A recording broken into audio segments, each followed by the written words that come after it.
Assalamualaikum warahmatullahi wabarakatuh. Hai sahabat semuanya, selamat berjumpa kembali dalam channel Dorisman Sidik. Video pembelajaran yang akan membantu kalian dalam kegiatan belajar di rumah. Tetap semangat ya sahabat, belajar di mana saja, kapan saja, dengan siapa saja.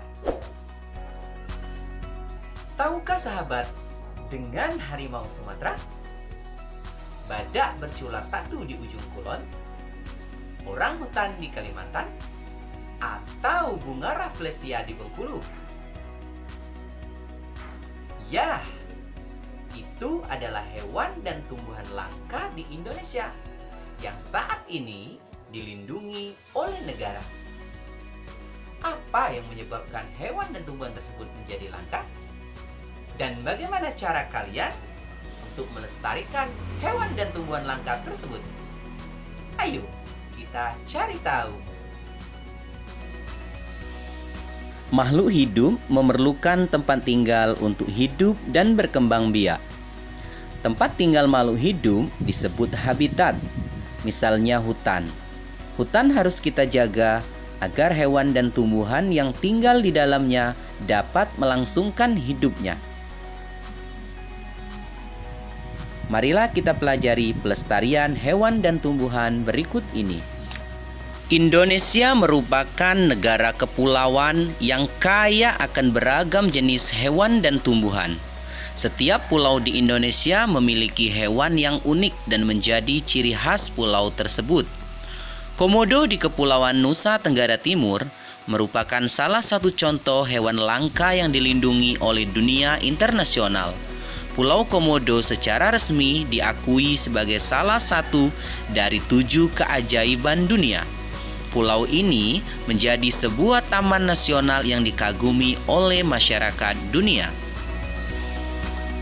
Taman nasional banyak terdapat di Indonesia, seperti Taman Nasional Tanjung Puting di Kalimantan yang melindungi orang utan. Tujuan dibuatnya Taman Nasional adalah untuk melestarikan hewan dan tumbuhan yang semakin berkurang jumlahnya.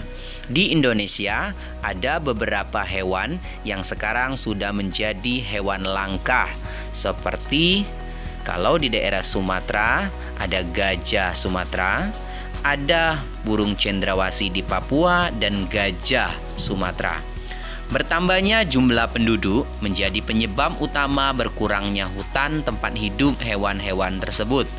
Pembangunan gedung dan perumahan menjadi penyebab menyingkirnya hewan tersebut dari habitat aslinya. Perburuan liar mengakibatkan hewan tersebut berada di ambang kemusnahan.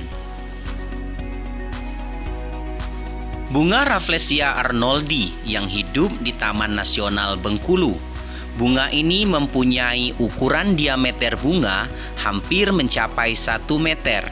Bunga Rafflesia disebut juga bunga bangkai karena baunya yang sangat kuat. Saat ini, bunga bangkai terancam punah karena habitatnya yang terbatas. Pembangunan yang dilakukan oleh manusia berakibat buruk terhadap habitat tanaman ini. Juga halnya dengan edelweiss, bunga bangkai, kantong semar, pohon ulin, pohon anggrek tebu, serta pohon damar merupakan kategori tanaman langka di Indonesia. Mengapa hewan dan tumbuhan harus dilestarikan? Ya, karena keberadaan hewan dan tumbuhan sangat penting dan harus kita lestarikan supaya tidak punah, dapat dimanfaatkan oleh manusia sebagai bahan makanan, menjaga keseimbangan ekosistem antara produsen dan konsumen, serta dapat dimanfaatkan sebagai sumber belajar untuk mengembangkan ilmu pengetahuan. Lalu, upaya-upaya apa saja yang dapat kita lakukan untuk melestarikan hewan? Pertama, memahami pentingnya pelestarian hewan. Untuk dapat melestarikan hewan, kita harus memahami cara merawatnya dengan baik. Misalnya jenis makanan, ukuran kandang yang sesuai dengan ukuran hewan peliharaan, serta kebersihan hewan dan kandangnya. Tidak hanya cara merawatnya, Ketika memelihara hewan, kita juga harus memperhatikan jumlah populasinya. Jika hewan tersebut adalah hewan langka, kita tidak boleh mengusik keberadaan hewan tersebut serta menjaga mereka untuk hidup di habitat aslinya. Selain itu, kita juga harus mendukung aktivitas pelestarian hewan langka. Misalnya, dengan tidak memelihara hewan langka tersebut. Jika terlanjur memeliharanya, serahkan hewan langka yang terlanjur dipelihara tersebut ke lembaga yang berwenang seperti Balai Konservasi Sumber Daya Alam. Yang kedua, membuat tempat penangkaran untuk hewan langka. Pembuatan penangkaran hewan bertujuan agar hewan langka dapat berkembang biak dengan aman. Setelah cukup umur, mereka dilepas ke alam bebas agar hidup secara alamiah. Penangkaran hewan dapat dilakukan secara ex situ dan in situ.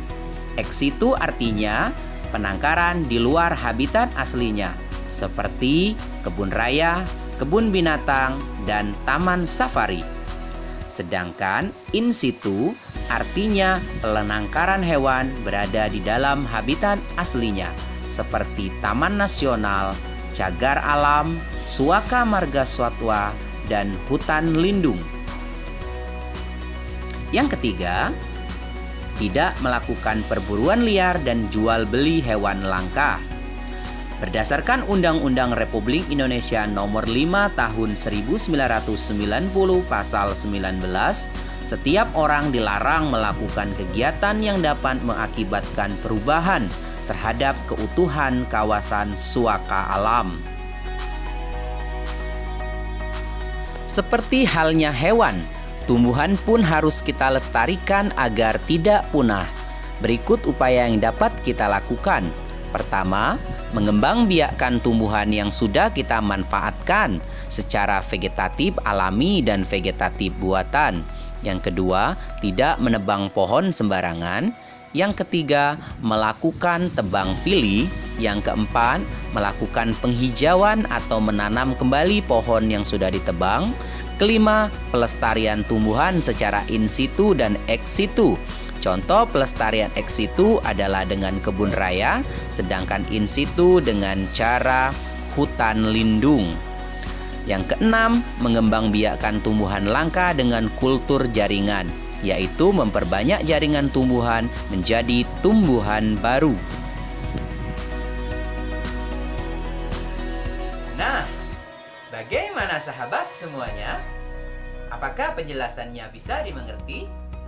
Semoga video ini bermanfaat bagi sahabat semuanya dan dapat membantu sahabat dalam belajar di rumah. Tetap semangat ya sahabat, meskipun kita tidak belajar di dalam kelas kita, di sekolah kita masing-masing. Belajar di mana saja, kapan saja, dengan siapa saja. Jangan lupa subscribe ya sahabat. Kemudian like video ini, kemudian share kepada teman-teman yang lainnya, supaya semakin banyak teman-teman kita yang mendapatkan informasi dan terbantu dalam belajar di rumah. Dadah sahabat, Assalamualaikum.